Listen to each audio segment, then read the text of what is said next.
Oh yeah, this week, Kagura's were bachied alright. Oh yeah, Azami bachi is back, and I was bachiing all over the place because this was truly our Kagurabachi. Anyway, we begin the chapter with a lovely kind of single spread piece of art of Azami's face with his massive black eye being filled with an image of the Shinichi, which is pretty interesting. I wonder what that symbolizes. I wonder what it could potentially foreshadow, you know, maybe we'll see. God, I'm having flashbacks to like the one-eyed Gojo theory stuff. Azami's so cooked, man. He's definitely dead by the end of the series. Anyway, on a nicer note, something I really like about Kagurabachi is that we actually get into the intricate details of the world and stuff that you wouldn't always think is like necessary to know, but we are learning how the barrier actually works. So basically, Kamunabi headquarters has an inscription on it that converts the Earth's natural heat into spirit energy. That spirit energy can't be controlled by a normal sorcerer because it doesn't belong to anyone. But as a solution for this, basically, we select one very tragically unfortunate guy from a selection of special candidates, and every 10 years, one of them is selected to basically be, they call it having their body restructured in order to become the core of this, you know, free-flowing spirit energy. What it actually means is they basically just torture them for a few months by leaving them alone in a room. They lose some of their organs and reproductive functions, and they start getting holes like hollows apparently, until they become a vessel for this free-flowing spirit energy, which yeah, they try to make it sound as not torturous and criminal as possible, but this isn't good, I'm not gonna lie. Like I think I'd rather just go work on a farm or something. At that point, I'm retiring. I don't need to be a sorcerer. I don't care. I'm not doing that shit. But it's fine though, because after torturing them for a few months and making them serve for like 10 years, they then pay them very handsomely and let them go live their life afterwards with no organs or possibility of having kids or happiness or sanity really, but it's fine because now they've got loads of money. But yeah, we get the explanation for that, and basically Izuru is there with the guy controlling the barrier, and the guy controlling the barrier basically is saying that in order for the Hishaku to be interfering with said barrier and stopping Chihiro and Samura from entering, there has to be another person like him who has gone through this process, which they thought would be impossible. But if Kazen helps swap out the little thing that like turns them into this vessel, in order to get one to the Hishaku, they easily could have created one. And because it's only just started happening now, it means that very likely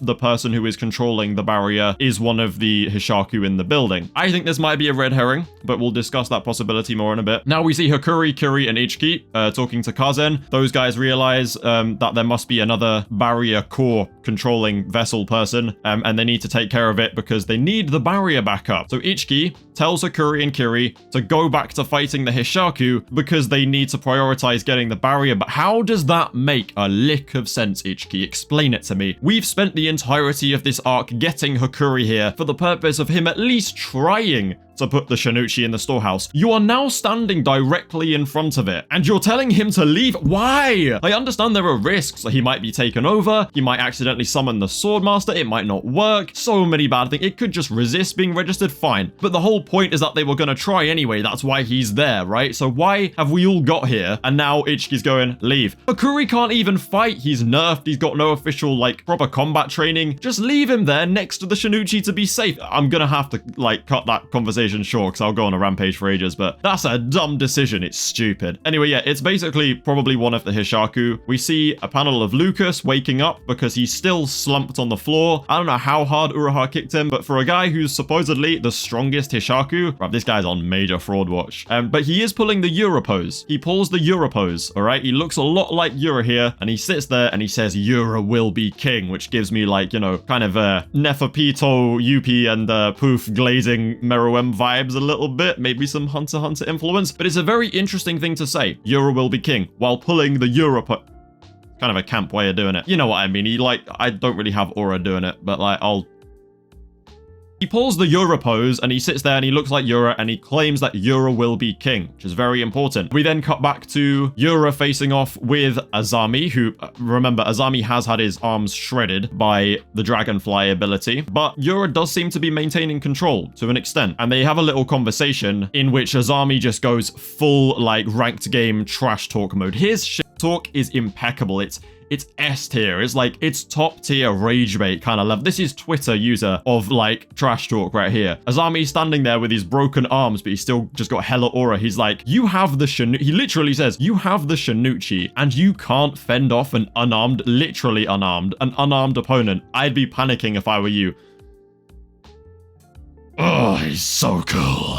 But yeah, we then see a panel, this amazing page. The artwork in this chapter is just phenomenal. Like, we see an amazing page of the Swordmaster standing up in his little, you know, cell. And then we see a panel literally popping out the page where Yura says, bit by bit, it's coming into my grasp. And we then see the centipede kind of thing leaving the panel, going through the rest of the page. We get another bit of imagery with the flowers. Yura then stands up and says what is possibly the most interesting thing in the chapter to me, which is where he says, I'm ready to live up to your expectations. Now, he could just be responding to Azami's, like, you know, sly trash talk, fine, but I think it goes deeper than that, which I will touch on in just a second. But we then get one of the best pages in all of Kagurabachi. It reminds me of the one of Kyura, like, slumped over at the end of his arc, where Yura just embraces the power of Magatsumi, and he's like, it almost feels like he's in a like state of euphoria. I don't know. But yeah, he says, I'm ready to live up to your expectations. And in this page, it says, I'll bring order to this nation, which kind of aligns with what Kazen said his goals were and why Kazen has betrayed the Kamunabi and aligned himself with the Hishaku because he believes they need to use the blades to bring order to the nation. My only thing is that Yura, being the manipulating bastard he is, I suspect that what he's told Kazen, I suspect that what Kazen thinks Yura's idea of bringing order to the nation is very different to what Yura has in mind, I'll be honest with you, because Yura's intentions don't seem very good here, I'm not gonna lie. But yeah, this panel is so cold. He's got so much aura that it looks like he's actually just moaning. It looks like he's exploded on the spot. He's just going like, oh my god, Sumi. It's so cool. The weird thing to say is cool. Okay, let's just move on. But yeah, that page is incredible. Kazen then basically just keeps yapping. I don't know how this guy's alive. He's got half his face missing. But yeah, the barrier, because of 2 users being there, it's unstable anyway. It will collapse soon. They just need to stall Yura out for a few minutes before he makes his way to the Swordmaster, because his goal is to kill the Swordmaster, which is bad because if he does that, Hirohiko will die, Samura will die, the other 2 Swordbearers will die. The only person who will survive is Uraha because he's no longer contracted. Everyone else will die, so obviously I don't think that's going to happen. But they don't instantly die. They do wither away over time, so I guess it is possible. Azami then just does the most unbelievably awesome and cool thing ever. So the villains, again, they seem very confident in their ability, but Azami stands up and he goes, my hands are shredded, right? And my hands are like my main, like, source of combat here, right? And they're shredded. There's very little I can do. I need you guys upstairs to get reinforcements down here now before I die. But then he pulls the Yuki pose, all right? He does the Yuki, right? If you know, you know. But he does the Yuki thing where he just clenches his up fists and he goes, I can still hit you. And the aura coming off this man, bro. This is a dude. This is just a normal sorcerer guy facing off with a already powerful sorcerer that is wielding the most powerful sorcery weapon in history. What? Oh my god, it's giving serious, like, special grade Yuki Gojo aura vibes. I don't know, it's just so cool. And he says he's gonna buy time here before he dies. And then yeah, we finish the chapter with this kind of prison realm-esque panel of like all the Hishaku, and it's like, which one of them is the barrier user, you know? I think it's probably a red herring, to be honest. I reckon it's Kudo. Again, Kudo stocks. I think Kudo is the Aizen. Kudo is alive. Kudo's controlling the barrier. Listen, it's Kudo, all right? I'm telling you, it's Kudo. If not, I ain't got a clue. Anyway, yeah, as for my theory about Yura becoming king and him saying he's going to control the nation and why he wants to kill the Swordbearer so badly, I'm just going to play this clip from my stream where I explain it, because I think I explain it quite well there. I just want it to be on record. So yeah, I'll just play that, and then we'll end it there. So make sure to watch it because it's a very interesting theory. All right, cool. Like, they wave the white flag when after the Shinichi was introduced. The island surrendered. We agreed on a treaty. The royal family was deposed. There have been no mention of this at all. It was like the most information we'd got about it. I sat there and I was like,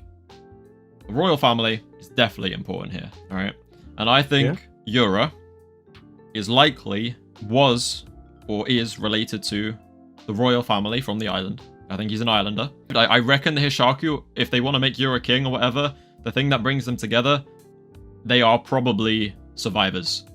And so yeah, so royal family deposed, and that was a detail that I thought it just didn't sit right with me. I was like, why bring that up? So I made the theory, I think Yura's from the island, blah blah blah, probably royal family, and that's his like kind of backstory or whatever, right? And I think the reason why he wants to kill the Swordmaster so badly is because I reckon the Swordmaster is potentially also from the island, and has some connection to the royal family in Yura in some way. And I reckon on the island there was stuff going on, or plans in action, or whatever, that the Sword Saint didn't agree with. So I reckon he was effectively a traitor, and he didn't like what they were doing. He grabbed some Datanseki and defected to mainland Japan, where he met Kunishige Rokihira, made the enchanted blades with the Datanseki he provided, because that's the best explanation I can think of for how Kunishige got any. I think Yura is the opposite of Chihiro. My theory, I want this to be on the record. All right. I think that Yura is the Sword Saint's son.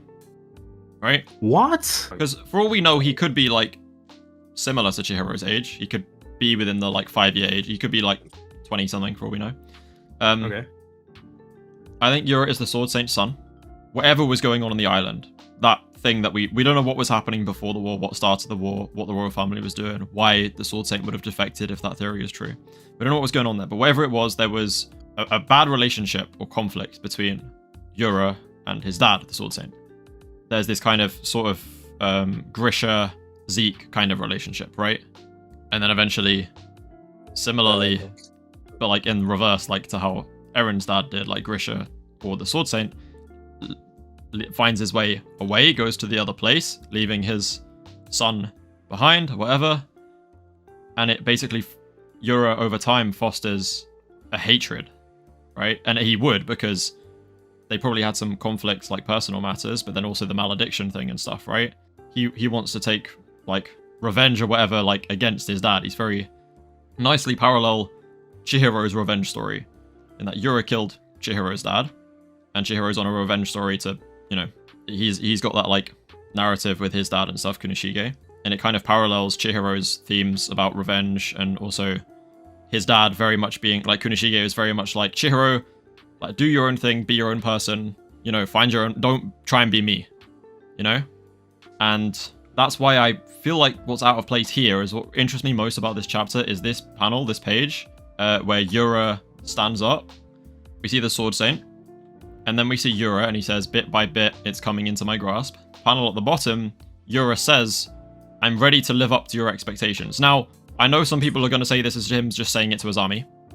But I think it's a double entendre. I feel like he's directly addressing the Sword Saint. I feel like he's saying, I'm ready to live up to your expectations, because they had that like relationship in the past or whatever, and there was whatever that backstory may be, but there's something about like him having a bad relationship or whatever happened, and he's now saying, I'm ready to live up to your expectations, whatever the fuck was going on there, and he's gonna take revenge on his dad, and it parallels Chihiro's story and goes full circle. That's my prediction. I know no one's gonna be on board with it yet, because that's how these things fly, but I just want it to be on the record, so when that happens, I can say, look, it was the 12th of October 2025 at 4:47 GMT when Allons-Z predicted this moment in Kagurabachi. Yeah, so that was my theory. I don't know, I feel like he's the Sword Saint's son. I feel like he's gonna parallel Chihiro's revenge story in relationship to his dad. It would be amazing writing. It ties in perfectly. If you don't like it, you ain't got any comprehension. Okay, I can't really say that yet, to be fair, but like, just let it cook, all right? Trust. Anyway, like, subscribe, and I'll see you in a bit.